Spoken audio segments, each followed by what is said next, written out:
Good morning, and I want to thank everybody for joining us this morning. First, I want to start by just sharing a deep level of gratitude for all of those who were here since last night. For many people who have not even gotten home, not had a chance to see their families, because since last night they were working around the clock to be able to make sure that people were safe and protected, and that we can get things moving again. So to all of our first responders, all of our law enforcement, and that includes the Maryland Department of State Police, or MSP, the County Sheriff's Office, the Westminster Police Department, leaders from the Maryland Department of Transportation, the Maryland Department from Emergency Management, the Maryland Joint Operations Center, everybody who took time to make sure that people were going to be safe and protected.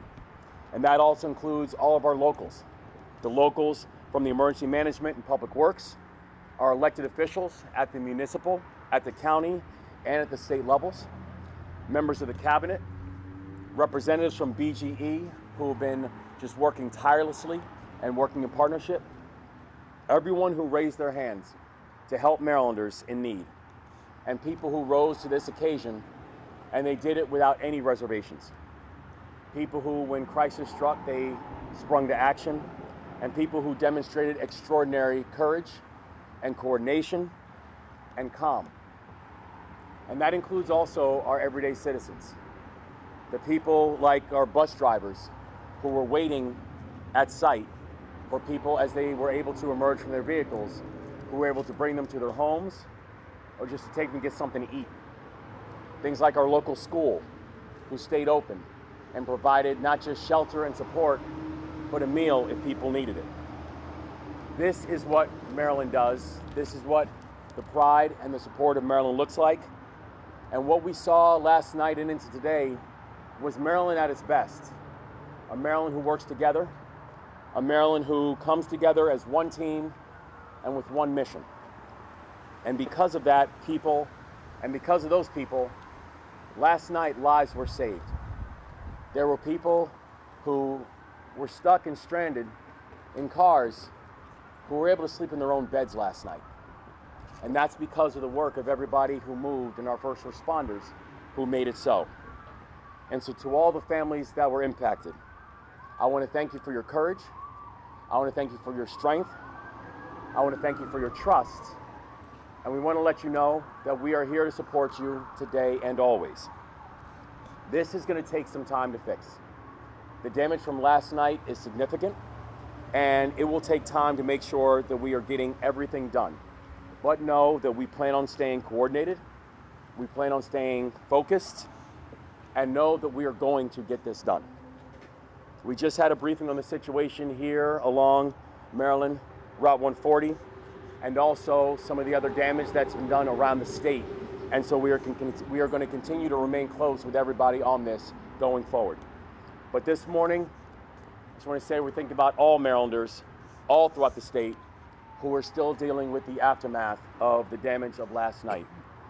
We are continuing to monitor all the effects from the storm all across the state, and we are working around the clock to make sure that our communities are getting everything that they need and everything that they deserve, because the people of this state deserve nothing less.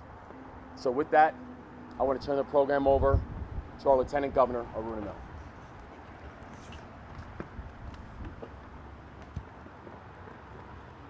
Good morning. In the aftermath of last night's storm, witnessing Carroll County community spring into action has been nothing short of inspiring. The community's response is a shining example of what can be achieved when we work together with empathy and solidarity. And I want to extend my heartfelt gratitude to everyone who came together, united as one. Maryland is a state where we leave no one behind. When we show that even in the face of adversity, we can rise above, support one another, and rebuild. This is a community that makes Maryland proud. I want to echo Governor Moore in thanking everyone who came together, including our Carroll County commissioners, the council, state representatives, our local 911 dispatchers, to Roberta and Valerie, our first responders at the local and state level, our law enforcement, MSP, and the MDOT team for your swift response and excellent coordination that allowed us to prevent a tragedy last night. To the BG&E team, who despite some of the worst electrical damage our state has seen in years, and 30 utility poles being knocked down, you were able to restore power to almost majority of the Marylanders hours after the storm. To the Carroll County Sheriff's Department, who spent hours comforting impacted families trapped in their vehicles and making sure the scene remained safe. And to the staff at Winters Mill High School, who opened their doors to provide shelter, food, and comfort to those affected. Thank you. The unity and compassion of each of you put into action demonstrates that we are more than just a group of individuals. Rather, we are a collective force capable of overcoming any challenge. And while we know that the cleanup caused by this disaster is far from over, and efforts will continue to restore power, know that the Moore-Miller administration has your back, and we are ready to support you in every way. Thank you.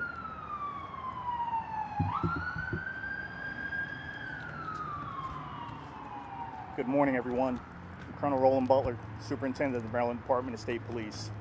Yesterday morning at 11:30, the Washington Council of Governments hosted a conference call regarding severe weather that was potentially going to impact all across the state of Maryland. It provided the Maryland State Police the opportunity to forward deploy resources and get ahead of this. As you saw, it's about 1,700 hours yesterday. Carroll County became a focal point of these extremely severe storms, causing a lot of damage, especially to electrical poles along Route 140 between Gorsuch Road and Market Street. As a result, there were a total of 34 vehicles that were trapped in the eastbound lanes of Route 140. Troopers from the Maryland State Police Westminster Barrack, along with deputies from the Carroll County Sheriff's Department, responded to the scene to check the welfare of those motorists. Realizing those motorists were trapped and would be there for some time, we made arrangements to provide water, throwing it into the vehicles to sustain them, while BG&E was en route to shut down, de-energize all the lines that were around the area. As a result, it only took 25 minutes once those lines were de-energized to remove those 33 adults and 14 children from the vehicle and get them up to Winters Mill School. There they were able to sit down, recover from the event, and collect themselves. Multiple vehicles sustained damage as a result of the power lines that were down. All of these vehicles still remain on the scene. The Maryland State Police have secured the keys for each and every one of those vehicles, and we're working to reunite the owners with their vehicles. Once the debris has been cleared and the scene has been declared safe by BG&E, we will start that process to get the owners back to their vehicles. At this time, Route 140 will remain closed at Gorsuch Road and Market Street for an extended period of time. The Maryland State Police and the Carroll County Sheriff's Office will continue to work with State Highway Administration and county roads for traffic detours to get people around the scene to where they need to go. Due to the power outage, the Westminster Barrack phone lines are currently out of service. Emergency calls can be made to 443-789-7278. We're truly thankful that no one was injured in this catastrophe. As we work with crews from BG&E to clear the scene, please be patient. We are working efficiently to reunite the owners with their vehicles as well as clear that scene. Again, I want to commend those that responded, all of our emergency responders, our partners at the Maryland Department of Transportation, BG&E, and especially personnel at the Carroll County Emergency Operations Center. They handled an unusual influx of call and did it seamlessly. I think this just highlights the partnerships that exist here in Carroll County. As one of the phrases we use in the state police, in crisis there is opportunity. This gave us the opportunity to highlight the partnership that exists in this county with our public safety partners and the members of the community. Thank you. Thank you, Paul Wiedefeld, Maryland Department of Transportation. First and foremost, our number one priority is always safety of everyone who uses the system, and safety of our employees. I want to thank all of our employees that worked obviously through the night and continue to work. We had 30 closures of roads throughout the state shortly after the storm. We have 13 still remaining, 6 in Carroll County. As we always say, let's be safe. We'll get through this. Be patient, and let's be safe and go home safely. I also want to thank the citizens of Maryland for heeding the warnings very early yesterday. We noticed significant drops in traffic on our highway system and increases on our transit earlier in the day, which I think helped get us through some very difficult times. So thank you. Thank you and good morning. My name is Russell Strickland. I'm the Secretary of the Maryland Department of Emergency Management. I want to quickly share with you this morning that what happened here last night and will continue through the next several days as the recovery phase takes place is a model within disaster management, crisis management, and consequence management. And the local jurisdiction of Westminster in particular, as well as the County of Carroll, through the leadership of the state, has been absolutely tremendous. It's through these relationships that we build and we constantly plan, train, and exercise so that it comes together in a tier fashion so that the resources you will need in Carroll County we will seek and find to help you through this particular crisis. And again, that is only really through the true participation and buy-in of senior leadership, to start with the governor, the lieutenant governor, the cabinet secretaries, down to your county administration and leadership there and your municipalities, that this all comes together. Our Joint Operations Center is constantly monitoring and keeping a list of what is necessary to assist, particularly in Carroll County. We're also monitoring the damage that occurred in other counties, and we'll be working with them through the next few days to make sure they recover well through this crisis. The other point with all of this is a real kudo to BG&E. They were here, the private sector stepped up, and they're going to continue to be with Carroll County as we move through this particular event. I thank you very, very, very much.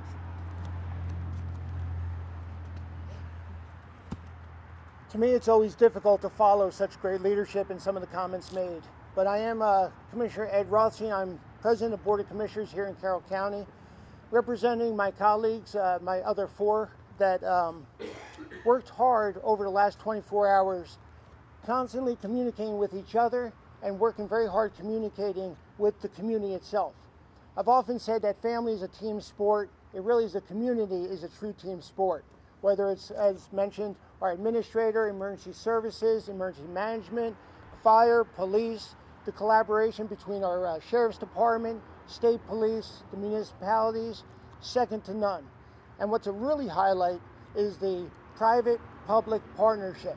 It is just amazing how BGE stepped up, worked with us, constantly communicated to the community, and this is where social media actually does a good thing and shares with the community where some of the outages were and where some places not to be at. What also amazes me, whether we say it's the grace of God or just goodwill, no one was seriously hurt on 140. 30 plus vehicles were trapped on 140. Everyone stayed in their vehicles, listened to the guidance and direction from our law enforcement and BGE, and then were removed out of their vehicles to a staging area where our citizen services and social services took action and got the people where they needed to be. So that is just a testament, again, to a true collaboration of community from the state, the county, and all of our municipalities. This storm it hit 140, but it didn't just stop there. It hit the northern part all the way down to the southern part of Carroll County, where at the height was about 56,000 outages, household outages, and I think now we're down to about 19,000. And we're going to continue going down as time moves on throughout the day. Thank you so much to our governor, his entire team for being out here and showing the strength of what Maryland's all about. Thank you.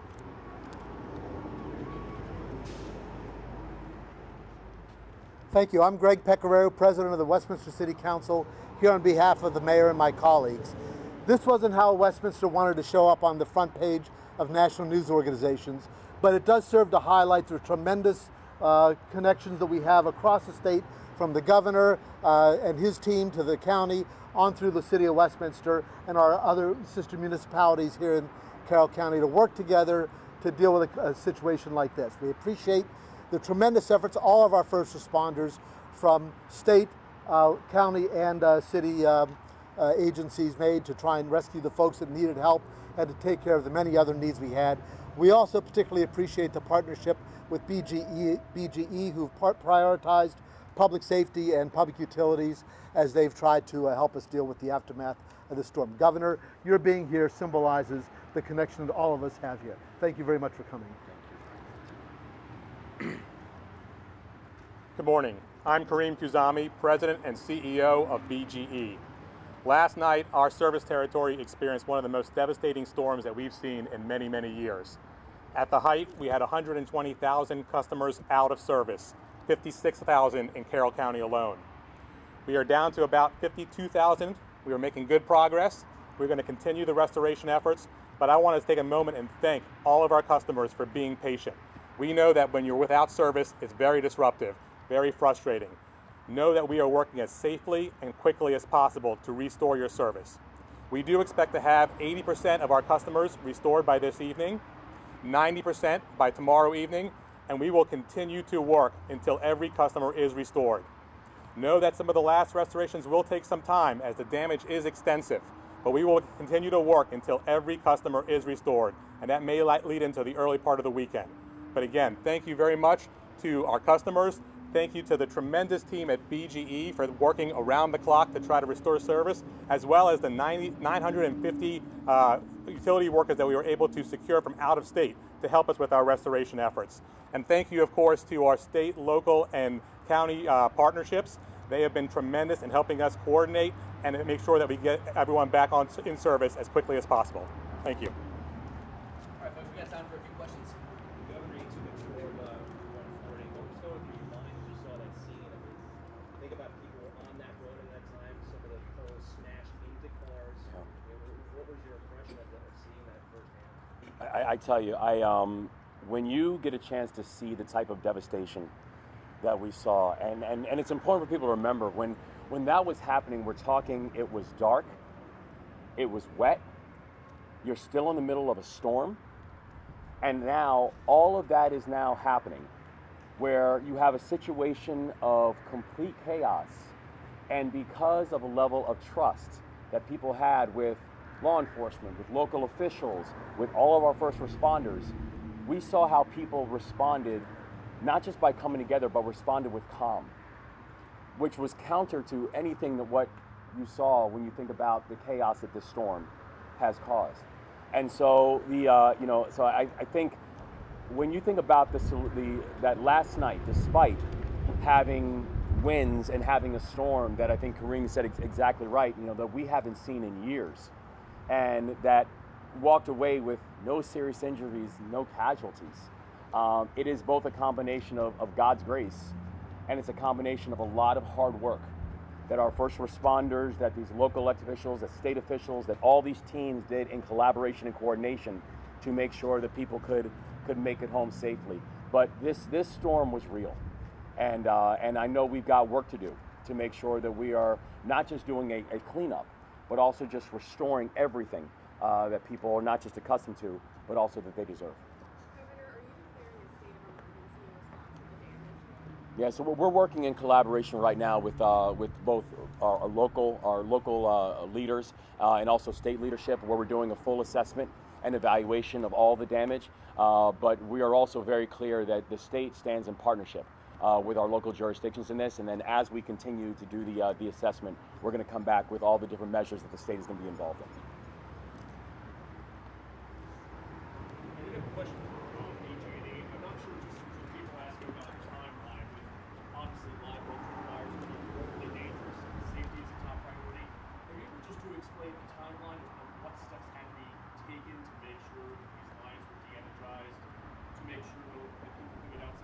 Absolutely. So this is last night on Route 140, where we had a number of cars that were trapped under power lines. As the governor mentioned, it was dark, it was wet, energized lines were lying on cars.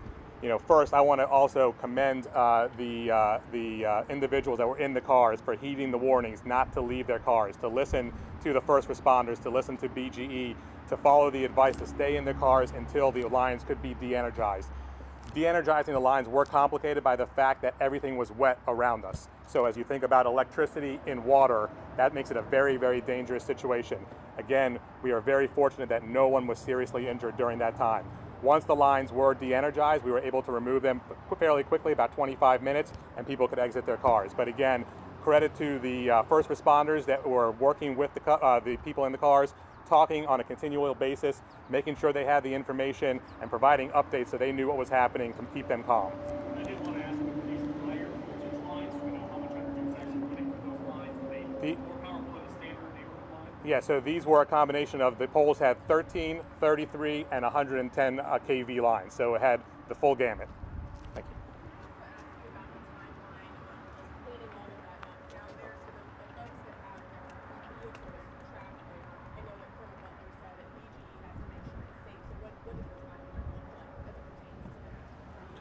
Yeah, sure.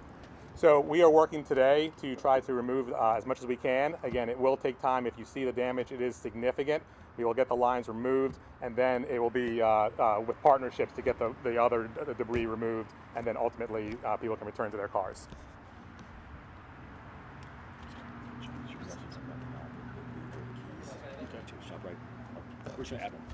Okay, as I mentioned earlier, the Maryland State Police Westminster Barrack does have the keys to those vehicles.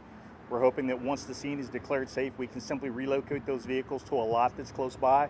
Then we'll work with the owners to unite them with their vehicles. We do have the tag numbers. We will try to reach out to those owners. If they do not hear from us in a timely fashion, please give us a call at the barrack at the number I gave earlier, and we'll reunite them with their vehicle. Okay?